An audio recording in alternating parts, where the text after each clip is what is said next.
আজকে একটা মাছের রেসিপি নিয়ে আসলাম। তো এটা আমি নিয়েছি লোকাল রুই মাছ। প্রথমে ভালো মতো করে মাছটাকে ধুয়ে নিয়ে এর মধ্যে আমি লবণ হলুদ মাখিয়ে রেখে দেব। এই 5 থেকে 7 মিনিট রেখে দেব। তো এই রুই মাছটা আজকে আমি রান্না করব লাউ দিয়ে। তো এদিকে কড়াই গরম করতে দিয়ে সর্ষের তেল দিয়ে দিলাম। মাছটা যে মেখে রেখেছিলাম 5-10 মিনিট পর এখন আমি মাছটাকে ভেজে নিচ্ছি। তো মাছটা পুরোপুরি সর্ষের তেলে রান্না করব।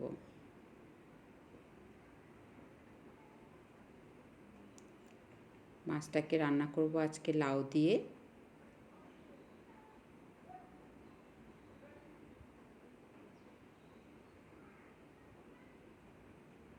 তো প্রথমে আমি লাউটাকে পিস করে নিচ্ছি, একটু মোটা করেই রাখবো। লাউটা একদম কচি ছিল।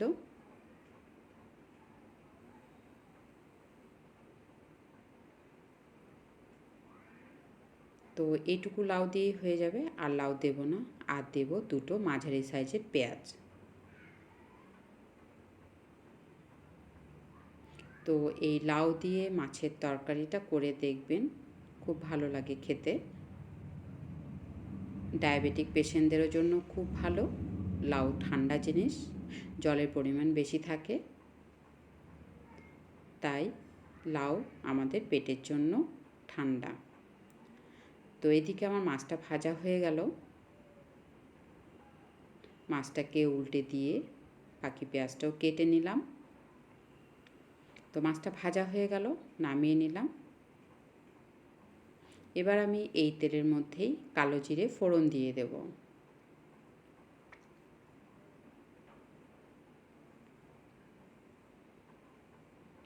দিয়ে দিলাম কাটা পেঁয়াজগুলো।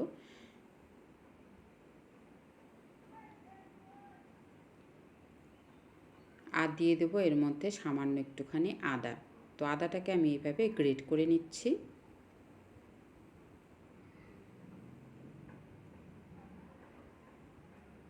আর দিয়ে দেবো কাঁচা লঙ্কা।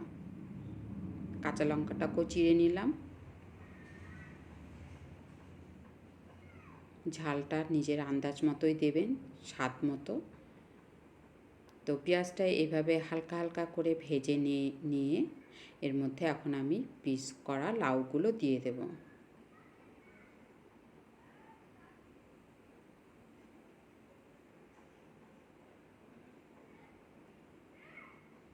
লাউগুলো দিয়ে দিলাম।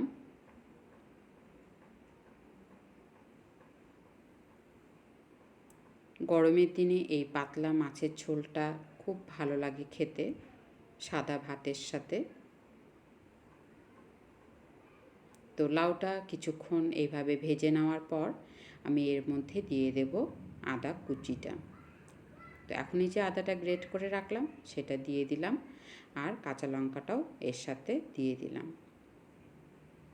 লাউয়ের নিজস্ব একটা জল থাকে, এজন্যে প্রথমে একটু ভেজে নিতে হবে।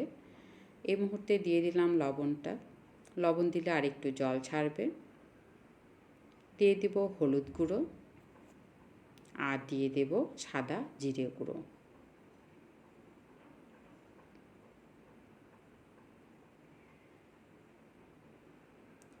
তো সাদা জিরে গুঁড়োটা দিয়ে ভালো মতো করে নেড়ে চেড়ে নেব।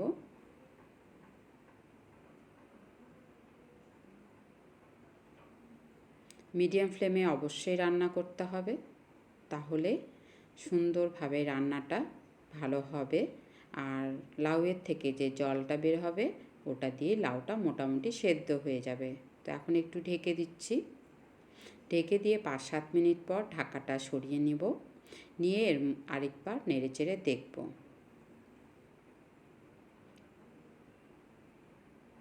তো একটু দেখি সেদ্ধ হলো কি না। তো সেদ্ধ এখনও হয়নি, তার জন্য আরেকটু গরম জল দিয়ে দেব। শুধু সেদ্ধর জন্য জলটুকু দেব, একবারে এখনই ঝোলের জল দেব না। তো সামান্য জল দিয়ে আবারও আমি ঢেকে দেব।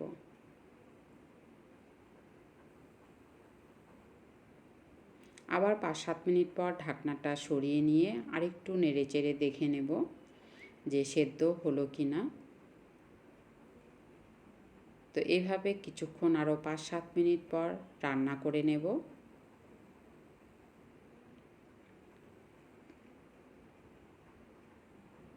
তো এখন দেখেই মনে হচ্ছে যে সেদ্ধ হয়ে এসছে। আর দেখুন তরকারির কালারটাও চেঞ্জ হয়ে গেছে, সুন্দর লাল কালারে হয়ে গেছে। আমি কিন্তু কোনো লাল লঙ্কার গুঁড়ো ব্যবহার করিনি, তথাপিও কিন্তু কালারটা দেখুন কত সুন্দর এসছে। তো আমার পুরো লাউয়ের তরকারিটা কষানো হয়ে গেল। এখন আমি এর মধ্যে গরম জল দিয়ে দিচ্ছি ঝোলের জন্য। তো মাছের ঝোলটা আমি পাতলা করে করব, এই জন্যে সেই পরিমাণ মতনই জল দিচ্ছি। তো এই গরমে বললাম পাতলা মাছের ঝোল খেতে ভালো লাগে, তো এই জন্য আমি একটু পাতলা ঝোল বানাচ্ছি। একটু ঢেকে দিই, যেহেতু গরম জল এক্ষুনি ফুটে উঠবে। তো ঝোলটা ফুটে উঠলো, এই মুহূর্তে অবশ্যই লবণটা চেক করে নিতে হবে।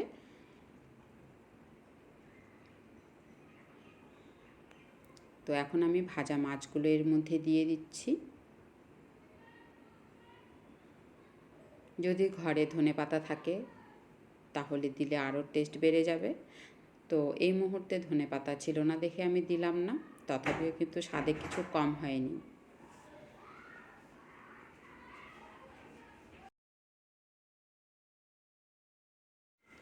জলটা দেওয়ার পর আরও কিছুক্ষণ ফুটতে দেব।